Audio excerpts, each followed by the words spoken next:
middle-class kids. One, a daughter of Oakland, California.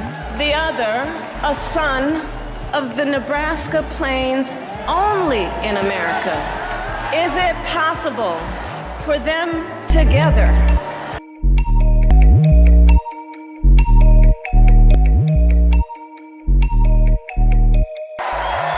Thank you.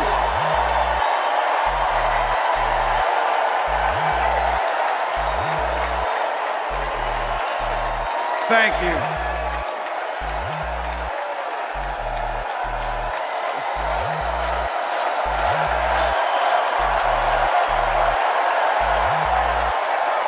Wow. Well, thank you. Thank you, first of all, to Vice President Harris. Thanks for putting your trust in me and for inviting me to be part of this incredible campaign. And a thank you to President Joe Biden for 4 years of strong, historic leadership.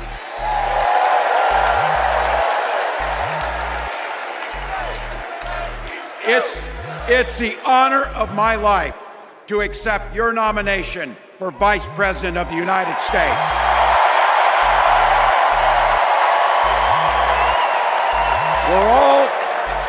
We're all here tonight for one beautiful, simple reason. We love this country.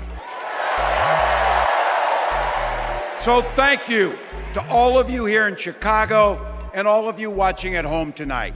Thank you for your passion. Thank you for your determination. And most of all, thank you for bringing the joy to this fight.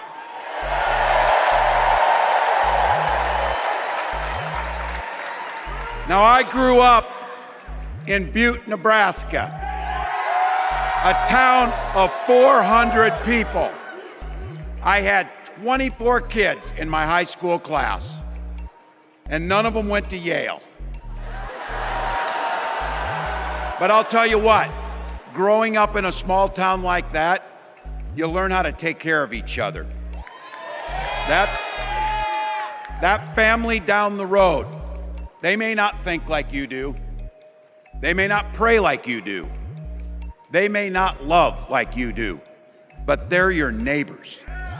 And you look out for them, and they look out for you. Everybody belongs, and everybody has a responsibility to contribute. For me, it was serving in the Army National Guard. I joined up 2 days after my 17th birthday, and I proudly wore our nation's uniform for 24 years. My dad, a Korean War era Army veteran, died of lung cancer a couple years later. He left behind a mountain of medical debt. Thank God for Social Security survivor benefits. And thank God for the GI Bill that allowed my dad and me to go to college, and millions of other Americans. Eventually, like the rest of my family, I fell in love with teaching. Three out of 4 of us married teachers. I wound up teaching social studies and coaching football at Mankato West High School. Go Scarlets! We ran a 44 defense. We played through to the whistle on every single play, and we even won a state championship. Never closed the yearbook, people. But it was those players and my students who inspired me to run for Congress. They saw in me what I had hoped to instill in them, a commitment to the common good, an understanding that we're all in this together, and the belief that a single person can make a real difference for their neighbors. So there I was, a 40-something high school teacher with little kids, 0 political experience, and no money running in a deep red district. But you know what? Never underestimate a public school teacher. Never.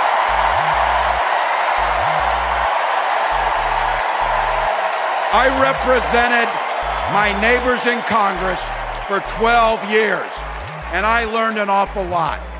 I learned how to work across the aisle on issues like growing the rural economies and taking care of veterans. And I learned how to compromise without compromising my values.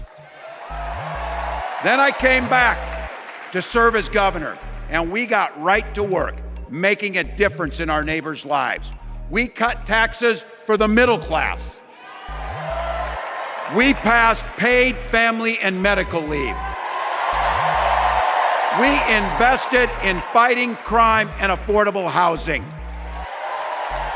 We cut the cost of prescription drugs and helped people escape the kind of medical debt that nearly sank my family. And we made sure that every kid in our state gets breakfast and lunch every day. So while other states were banning books from their schools, we were banishing hunger from ours.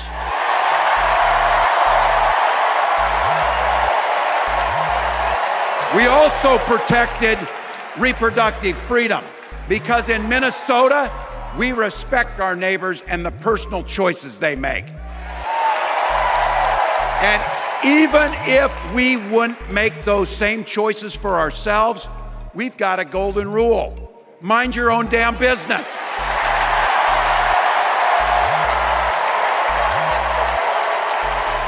And that includes IVF and fertility treatments. And this is personal for Gwen and I. If you've never experienced the hell that is infertility, I guarantee you know somebody who has. And I can remember praying each night for a phone call, the pit in your stomach when the phone had rang, and the absolute agony when we heard the treatments hadn't worked. It took Gwen and I years, but we had access to fertility treatments. And when our daughter was born, we named her Hope. Hope, Gus, and Gwen, you are my entire world, and I love you.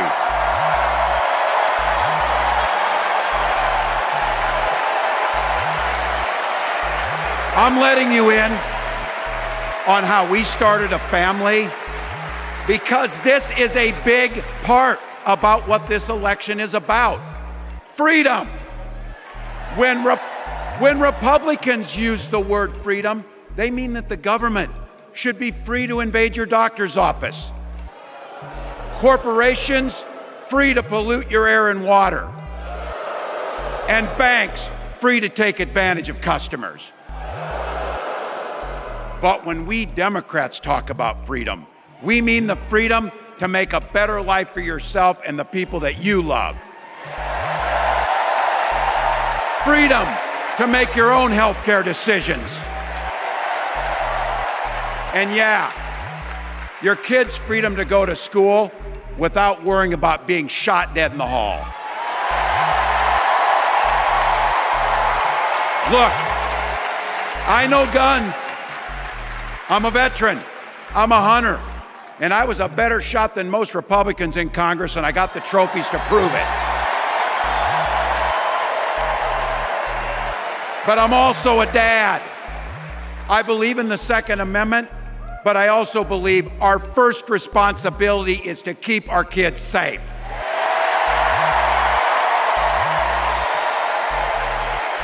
That's what this is all about. The responsibility we have to our kids, to each other, and to the future that we're building together, in which everyone is free to build the kind of life they want. But not everyone has that same sense of responsibility. Some folks just don't understand what it takes to be a good neighbor. Take Donald Trump and J.D. Vance. Their Project 2025 will make things much, much harder for people who are just trying to live their lives. They spend a lot of time pretending they know nothing about this. But look, I coached high school football long enough to know, and trust me on this, when somebody takes the time to draw up a playbook, they're gonna use it.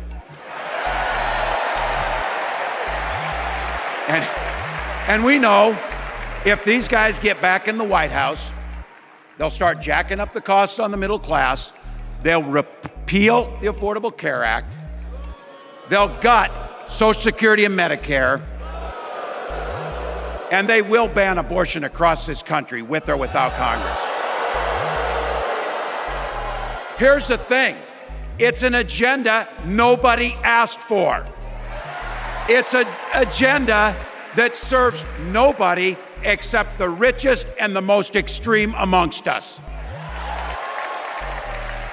And it's an agenda that does nothing for our neighbors in need. Is it weird? Absolutely. Absolutely. But it's also wrong. And it's dangerous. It's not just me saying so. It's Trump's own people. They were with him for 4 years. They're warning us that the next 4 years will be much, much worse. You know, when I was teaching every year, we'd elect a student body president. And you know what? Those teenagers could teach Donald Trump a hell of a lot about what a leader is. Leaders don't spend all day insulting people and blaming others. Leaders do the work. So I don't know about you, I'm ready to turn the page on these guys. So go ahead, say it with me. We're not going back.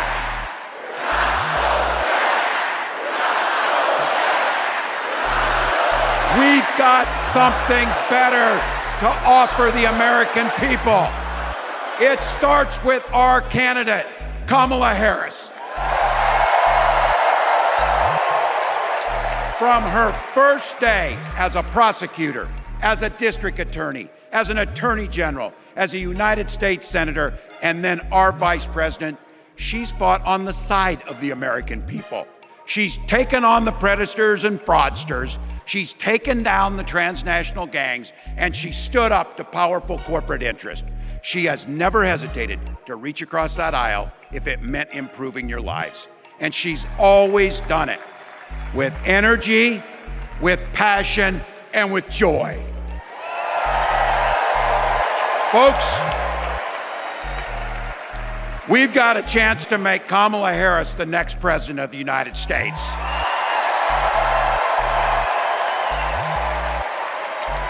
But I think we owe it to the American people to tell them exactly what she'd do as president before we ask them for their votes.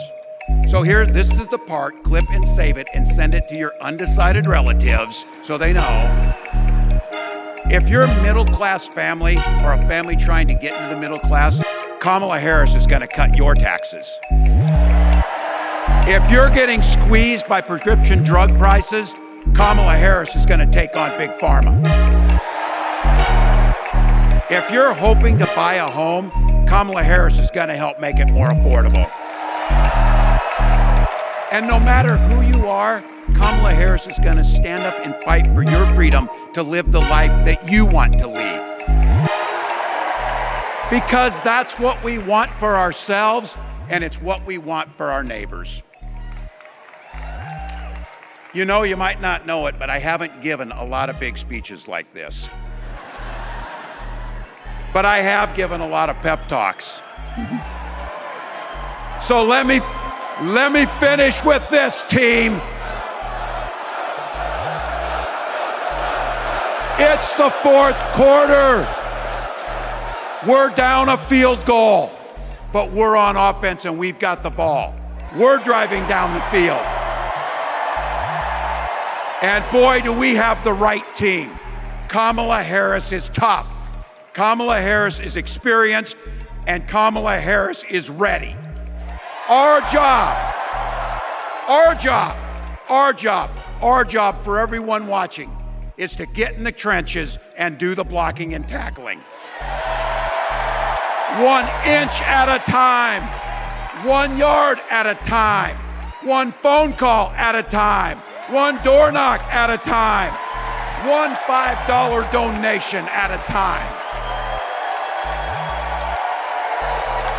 Look, we got 76 days. That's nothing. There'll be time to sleep when you're dead. We're gonna leave it on the field. That's how we'll keep moving forward. That's how we'll turn the page on Donald Trump. That's how we'll build a country where workers come first. Healthcare and housing are human rights. And the government stays the hell out of your bedroom.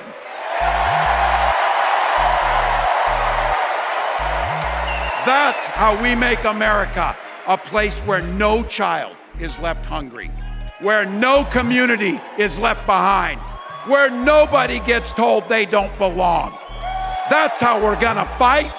And as the next president of the United States always says, when we fight, when we fight, when we fight,